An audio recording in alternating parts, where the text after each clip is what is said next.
खऱ्या अर्थानं आज भाऊची भेट झाली. एकाही पदाधिकाऱ्याचा असं कार्यक्रम भरपूर व्हायला लागलेत, पण पदाधिकाऱ्यांना असं थेट म्हणजे बोलणं किंवा भेटणं किंवा अशी बैठक आपली झाली नाही. कामं भरपूर होत आहेत. भाऊ सगळीच कामं माझ्या माहितीप्रमाणे तर बार्शीतलं कुठलं काम असे लगट ठेवत नाही. त्यांच्या ह्याच्यावर सगळं व्यवस्थितपणाने या ठिकाणी चालू आहे.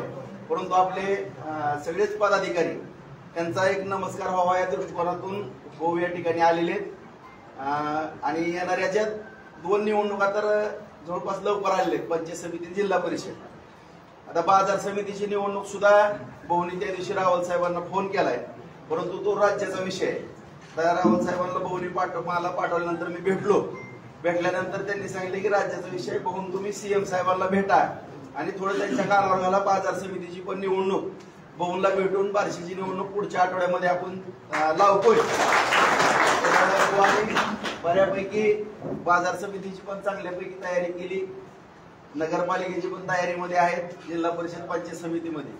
दुर्दैवानं आम्हाला विधानसभेला म्हणजे अशी घटना घडण का नाही आम्हाला अपेक्षित नव्हतं, पण ते झाला विषय. परंतु येणाऱ्या 3 निवडणुका अत्यंत चांगल्या बहुमतानं जिंकण्याच्या दृष्टिकोनातून आम्ही सगळेजण तयारीला लागलेलो आहोत.